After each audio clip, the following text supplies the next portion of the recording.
A Chinese official forced into a mental hospital for supporting democracy. Now she's facing a life sentence. Her daughter calling for help to save her. The U.S. is ramping up challenges against China's coercion in the South China Sea. An analyst says it signifies the U.S. confrontation against China is now expanding beyond trade and diplomacy into the military field. Floods in the basin of China's largest river, the Yangtze River, are drawing attention. Now locals are sounding the alarm over flooding in another river. A Chinese web censor learned the value of free speech and democracy. He exposes the inside story of the CCP's complex system of internet censorship. Last time he talked about the censorship behind TikTok. This time he moves on to Hong Kong. And presumptive Democratic candidate Joe Biden under the spotlight after he quoted China's former communist leader Mao Zedong. His comments came during a virtual fundraiser Monday night. Welcome to China in Focus. I'm Tiffany Meyer. Floods in the basin of China's largest river are drawing attention.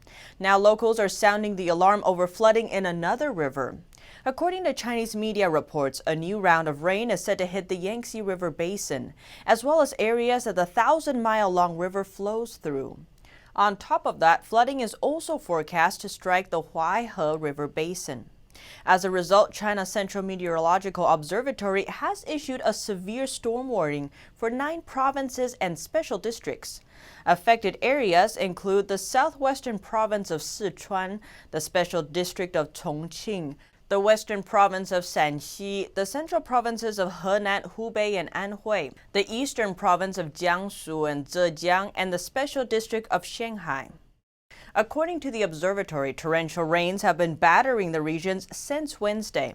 Forecasters predict that there may be a significant flooding process in the upper reaches of the Yangtze River.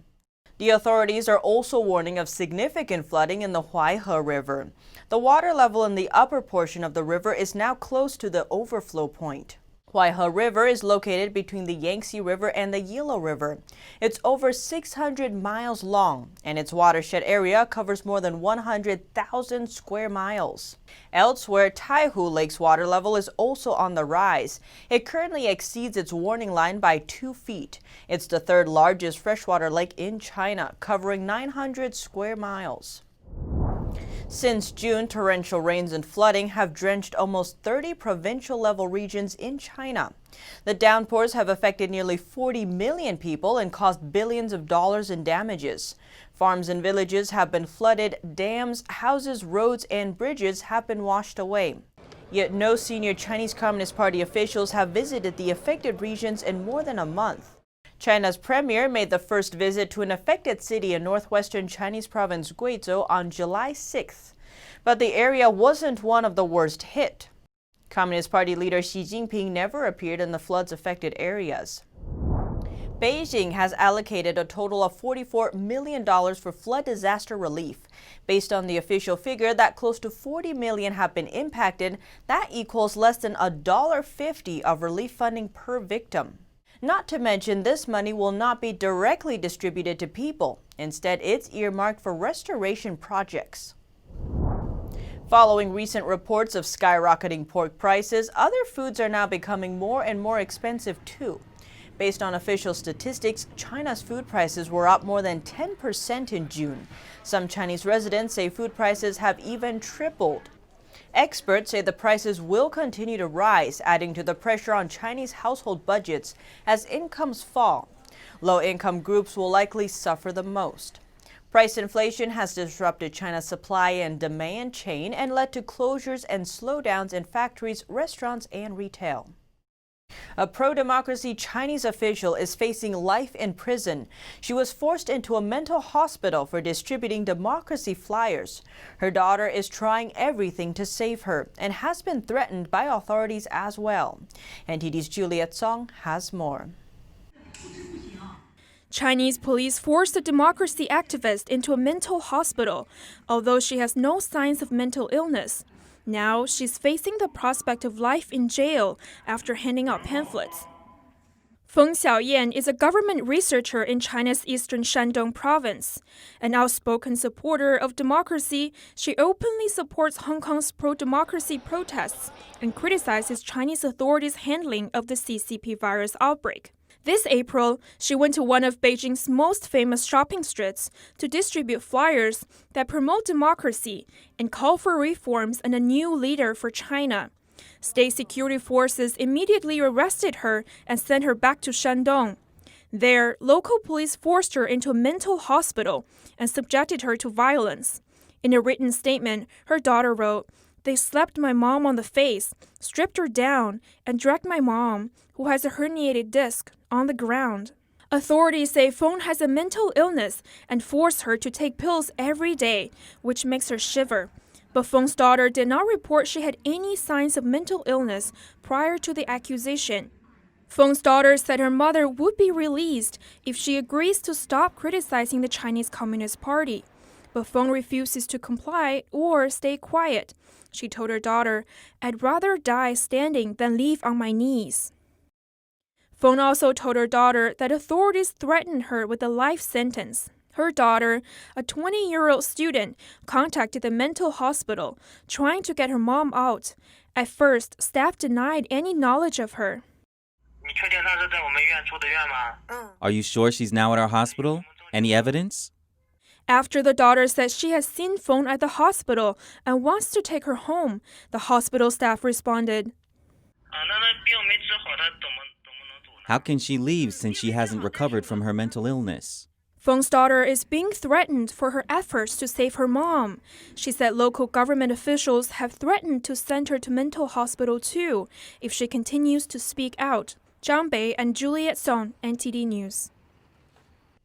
A Chinese web censor learned the value of free speech and democracy and then defected to America. In our exclusive three-part interview, he exposes the inside story of the CCP's complex system of internet censorship and how the Communist Party has been infiltrating the free world. Part 2 moves on to Hong Kong. For years, Liu Lipeng worked as a web censor for Weibo, a Twitter-like Chinese social media app. He describes the work environment as a censorship factory, with lots of people working in a large warehouse-like building. Each worker is provided with only a laptop and a desk, with all workstations packed densely together. Everyone stares only at his or her screen. Nobody talks. And the only sound that can be heard is the relentless clicking of computer mice.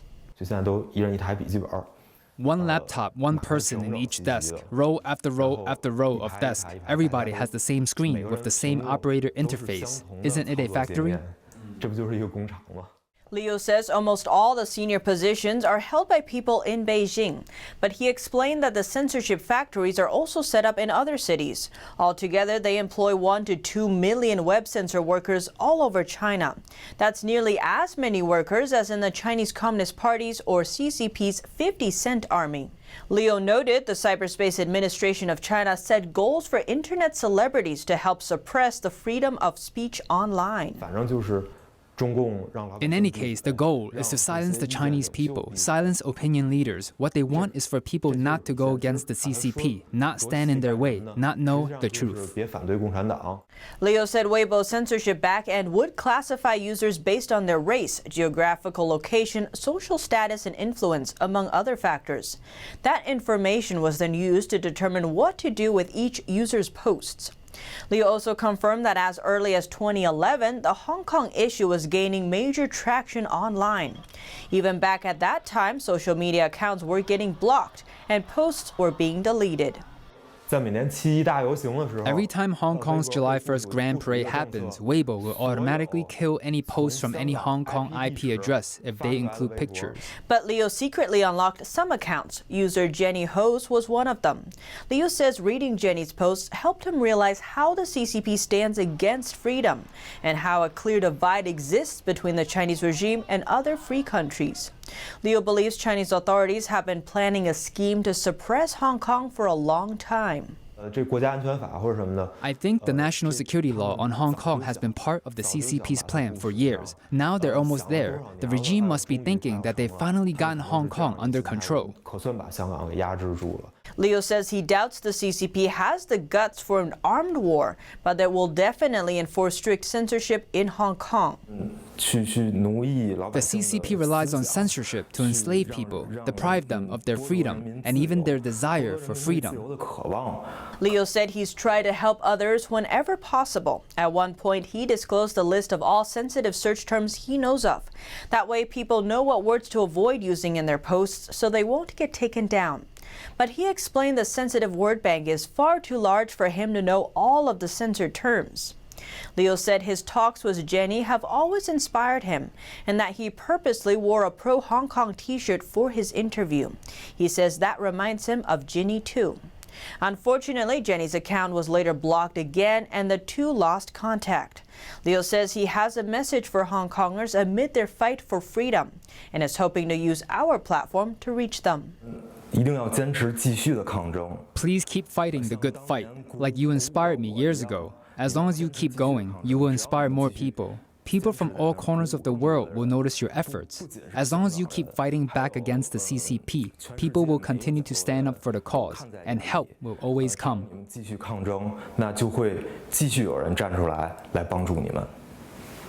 In Hong Kong, a group of 16 young people have secured 12 candidate slots in their primary elections. But the Chinese regime has deemed the vote illegal. It even threatened that the pro-democracy primaries might have violated its new security law. A younger, more defiant generation of Hong Kong Democrats has secured the most votes in primary elections in the semi-autonomous region. The 16 pro-democracy activists are members of a so-called localist camp. Localist is a term for those who do not see themselves as Chinese and focus on saving Hong Kong's freedoms. The young group had secured 12 candidate slots as of Wednesday afternoon. The success of the young contenders in the primaries comes amid widespread resentment of a national security law that the Chinese Communist Party imposed last month. But Beijing denounced the vote as illegal and warned it may have violated the new security law, which, when violated, can lead to life in prison. The localists talk of resistance and saving democracy. Pro-democracy activist Joshua Wong says it's important for all pro-democracy groups to work together. With the crackdown from Beijing, we have no room and any chance to have any fragmentation. It's time for us to enhance solidarity and unity. Wong also mentioned that President Trump signed the Hong Kong Autonomy Act. He asked for other countries to follow his lead if the CCP doesn't stop its crackdown on Hong Kong. Some Hong Kongers hope for independence but do not speak of it openly. They are scared their free speech might fall foul of the new security law, which could ultimately lead them to prison. The primaries set the stage for a battle with pro-Beijing politicians for control of the city's legislature. The election for the 70-seat assembly will take place on September 6th. The U.S. is making its boldest challenge yet against China's coercion in the South China Sea. An analyst says it signifies the U.S. confrontation against China is now expanding beyond trade and diplomacy into the military field. State Secretary Mike Pompeo said that the United States will support countries that believe China has violated their maritime claims in the South China Sea. And we will support countries all across the world who recognize that China has violated their legal territorial claims as well, or maritime claims as well. And we'll go provide them the assistance we can, whether that's in multilateral bodies, or whether that's in ASEAN, whether that's through legal responses. We'll use all the tools we can. A top U.S. diplomat also said on Tuesday that Washington could sanction Chinese officials and enterprises involved in China's coercion in the region, saying nothing is off the table. This came after Pompeo announced on Monday that Beijing's expansive claims across most of the South China Sea were completely unlawful. International law says that every country can claim up to 200 nautical miles for activities like drilling and fishing, and the rest of the area should be international water. But Beijing claims China reaches as far as 1,200 miles from the south of the mainland, including areas very close to the coast of Malaysia, the Philippines, and Vietnam. In 2016, a ruling by the Hague International Tribunal concluded that there were no legal basis for China's claim to the territory. But Beijing refused to abide by the court's decision and continued to build man-made islands and militarize them. For years, the U.S. has navigated its warship through the area to show that it is not recognizing China's claims, yet America had remained neutral on the conflicting claims to sovereignty and has not stopped China's expansion in the area. A commentator on China affairs said that the new announcement marks a significant change. If the U.S. government openly acknowledges that the 2016 ruling is legitimate, then all the actions by the Chinese Communist Party that violates the ruling would be seen as illegal. In theory, the U.S. military can take action against these CCP activities. He said now that the U.S. is willing to enforce the 2016 ruling, it might do more than just ensuring the freedom of navigation. And it's possible that the U.S. will block and cut off supplies of some China-claimed islands. He said the policy change shows a significant difference between how the U.S. looks at the Chinese regime compared to 4 years ago. We know that 4 years ago the U.S. was under the Obama administration. At the time, the strategies towards the CCP were still inherited from previous administrations. It was still trying to actively engage with the CCP, and the U.S. saw China as a strategic partner. The 2016 ruling also came when the U.S. was months away from the 2016 presidential election. At that time, if you want the U.S. to take the risk of a military conflict with Communist China in order to enforce the arbitration result, with that kind of background, it is rather impractical and also rather impossible. But now the situation is different. A 2018 speech by Vice President Mike Pence started the administration's open confrontation against China's misbehaviors. And the White House report last month marks an official change in the U.S. policy on China from engagement to competition. Tang said the policy change on the South China Sea expanded the fields in which the U.S. confronts China. So it's going to be not just in the diplomatic area or on trade. It's possible for there to be conflicts between the U.S. and China of a military kind. The risks of small-scale open fires will increase rapidly. I think that's because of U.S.-China relations. The conflict between the totalitarian system represented by the CCP and the liberal democratic systems represented by the U.S. has escalated to a point where even the peace and calmness on the surface can no longer be maintained. The South China Sea area is of great global importance. Nearly a third of the world's maritime trade passes through this area of water. It is the lifeline for important U.S. allies like Korea and Japan, who import over 90% of their crude oil through this route. Meanwhile, beneath the ocean is buried over 10 million barrels of oil and almost 200 trillion cubic feet of natural gas.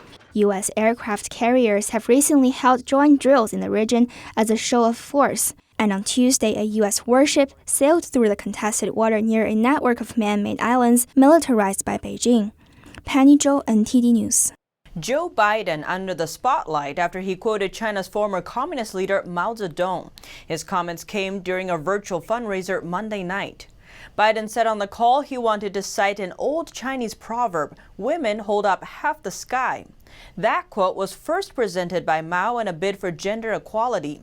The ensuing purges and policies under Mao's rule led to the deaths of tens of millions of Chinese. Biden was reportedly speaking about the economic fallout from the pandemic hitting women's industries. He said for the first time an economic crisis is hitting industries dominated by women. The Biden campaign didn't respond when asked whether Biden knew the quote's origin. China responded to British Prime Minister Boris Johnson's ban on Huawei's 5G. China's foreign ministry spokeswoman said the move was disheartening and would hurt further investment. The UK announced on Tuesday it would ban British telecoms networks from buying Huawei 5G kits, adding Huawei must be stripped from UK's 5G networks by 2027. This comes after U.S. sanctions on Huawei. The British Cybersecurity Center says Huawei's equipment is no longer safe to use. China's foreign ministry spokesperson called the claims groundless, adding there would be negative implications. President Trump, meanwhile, welcomed the UK's move, adding he was responsible for Johnson's decision. Secretary of State Mike Pompeo says the tide has turned against Huawei's 5G network. He said other countries are now viewing it as a security threat. Pompeo is happy with the UK's decision to remove Huawei from the networks by 2027, but he said to do so sooner would be better. Good morning, everyone. I want to start by marking... Secretary of State Mike Pompeo says he is pleased to see the UK and other countries changing their stance on the Chinese telecom giant Huawei and its 5G infrastructure. In his statement to reporters, he highlighted the work the U.S. has done in the last year to awaken other nations to the security threat Huawei poses. The tide is turning. I remember questions from you all a year and a half ago that said, oh my goodness, it's just the United States. I think the work that's been done and the work that we've enabled to be done all across the world is now making clear to everyone, and that there is a real security risk. Now every nation is simply asking the question, how do you do it? What are the commercial impacts? In December, British politicians alleged Huawei developed a public security cloud that makes repression and control of Uyghur Muslims possible, under the guise of what the company's director calls smart policing. The State Department said it will impose visa restrictions on certain employees of Chinese tech companies like Huawei that provide material support to regimes engaging in human rights violations. Pompeo went on to reference Chinese sanctions on American defense company Lockheed Martin. The company assisted Taiwan's $620 million upgrade to their Patriot surface-to-air missile systems. The policy of the arms sales that we made to Taiwan, I regret that the Chinese Communist Party chose to make that threat against Lockheed Martin. It's not the first time they've chosen to do that to an American contractor who was working on a program that was between the United States and Taiwan. A Chinese company has reportedly been a supplier of parts to Lockheed Martin's F-35 fighter jets. Beijing could restrict the sale of those parts. Pompeo hopes the Chinese regime will reconsider these sanctions and not follow through on them. Kevin Hogan, NTD News. A tweet by U.S. Secretary of State Mike Pompeo showing his dog surrounded by her toys has led to speculation over whether he is trying to send a message to the Chinese government. The tweet has ignited attention because one of the toys is Winnie the Pooh, which is a nickname for Chinese leader Xi Jinping. Pictures circulated in 2013 comparing the body shape of President Xi to the cartoon bear. They gained international awareness mostly because the CCP banned everything related to Winnie the Pooh after the pictures surfaced. It's difficult to remove harmless content such as the innocent bear without attracting ridicule, so the nickname quickly caught on. In recent months, Chinese netizens have not missed out on an opportunity to lash out at the Secretary of State. But given that Twitter and Winnie the Pooh references are blocked in China, it is unlikely that this image has filtered through onto Chinese platforms. Chinese video sharing app TikTok has been fined for mishandling children's data in South Korea. The fine comes amid growing concerns about users' privacy. The company was charged over $150,000 by Korea's Communications Commission. According to the KCC, Korea's media watchdog, the app collected data from users 14 years old or younger without consent from legal guardians. The Chinese-based company also failed to inform users that their personal data was being transferred overseas. The move comes after the U.S. said last week it was considering banning Chinese social media apps, including TikTok. Similar trouble with Chinese media apps has also risen in India. The Indian government has asked Chinese companies to answer close to 80 questions about apps that are banned by New Delhi. The near 60 banned apps include TikTok and Alibaba's UC browser. Questions ask whether the companies censored content, worked on behalf of foreign governments, or lobbied influencers. India's Information Technology Ministry has given the companies 3 weeks to respond. Unspecified follow-up action will be taken later. The move comes after India banned dozens of Chinese apps last month. The ban followed a border clash between soldiers from the two countries, which left 20 Indian soldiers dead. India says the Chinese apps pose a threat to its sovereignty and integrity. And now we turn to Australia, where a lawmaker is pushing for action against China. Australian Senator Rex Patrick is urging his government to kick out at least 100 Chinese diplomats and consular staff in Australia. The group makes up 2/3 of the whole department's staff. He calls it a long overdue action. Patrick claims there's no question that Chinese consular personnel are engaging in espionage and political interference. The relationship between Australia and China has been deteriorating after Australia led international calls for an inquiry into the virus origin and Australia's response to new national security laws in Hong Kong. Beijing is warning Chinese students and tourists about what it calls the risk of staying in Australia. The regime has also penalized beef and barley exports from down under. An experimental vaccine for the CCP virus seems to be safe so far. It's also produced antibodies in all 45 healthy volunteers, and the study is still in its early days.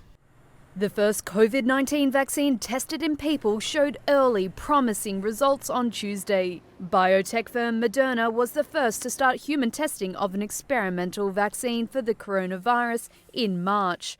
US researchers reported that this early-stage study found the vaccine was safe and induced immune responses in all 45 healthy volunteers. Top US infectious disease expert Anthony Fauci called the results good news. His researchers developed Moderna's vaccine candidate, and he says it produced, quote, reasonably high levels of antibodies. Another positive outcome was the lack of serious side effects. However, more than half of the participants reported moderate reactions like fevers, headaches, and chills. The team says these were more likely to occur after a second, larger dose and in people who got the trial's highest dose. When injected into people, Moderna's vaccine instructs cells to make proteins that mimic the outer surface of the coronavirus. The body recognizes this as a foreign invader and mounts an immune response against it. The federal government is supporting Moderna's vaccine with nearly $500 million and has chosen it as one of the first to enter large-scale human trials. Moderna started its Phase 2 trial in May and expects to begin a Phase 3 trial at the end of this month. It will be conducted in some 30,000 volunteers.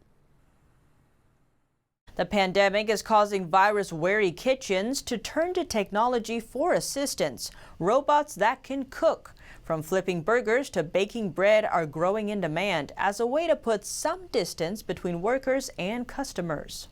In times of a global pandemic, robot cooks may shift from being a novelty to a necessity. There have already been numerous outbreaks among restaurant employees and patrons. Blended sells a robot kiosk that makes a variety of fresh smoothies. Their CEO said that robots are needed in order to serve food in a safe way. Also, this is the only way you can actually offer a completely contactless and safer experience to consumers. He added that if another pandemic were to happen, restaurants could keep serving food by using robots like the one his company produces. Starting this fall, the White Castle burger chain will test a robot arm that can cook burgers, French fries, and other foods. The robot, dubbed Flippy, is made by Pasadena, California-based Miso Robotics. Robots offer safer cooking environments. They keep speed and production going, especially when you're in a reduced staff environment. Jordan says fast food restaurants are already having trouble finding workers, due in part to a shrinking population of young workers. Flippy currently costs $30,000 with a $1,500 monthly service fee. By the middle of next year, Miso hopes to offer the robot for free, but charge a higher monthly fee. A forest school in Italy is betting on the outdoors. The owner thinks forest schools could help create a new normal for education during the virus outbreak. Anna Podesta has been offering a curriculum for children under the age of 6 based on nature for the past 10 years in Milan, Italy. She is now testing full-on outdoor education with small groups of children at a time on a summer camp in a province north of the city. The children at this Italian forest school hop from tree trunk to tree trunk, jump off trees with ropes, experience different textures with their bare feet, and climb some more whenever possible. Numbers and letters are also taught, but entirely through play. Forest school educator Podesta believes nature can teach resilience, patience, and many other skills. The outdoors allows us to reinvent ourselves. The outdoor environment is continuously changing. It forces everyone to think on their own 2 feet on a daily basis. She says the outdoors teaches children how to deal with uncertain environments and builds confidence in finding solutions, something she says is important during these times of the pandemic. Children from ages 0 to 6 are welcome to spend their days outdoors, rain or shine. A mother of a 5-year-old student said her son's happiness from being at the school is priceless. I see him come home happy and tired, with some extra nicks and grazes on his legs, but he is really happy, so that has no price, to see extreme happiness in your child. The project also includes working with animals. The children are free to feed horses, take ponies out for a walk, or even go for a ride at their own pace. Today, Nero is getting to walk a pony outdoors, almost on his own. He is very comfortable, enthusiastic every morning. He wants to see the horses, to ride the horses, to play in the parks, and to play with handmade toys, to use wooden sticks and everything he finds in the woods. So I'd say I can't ask for more.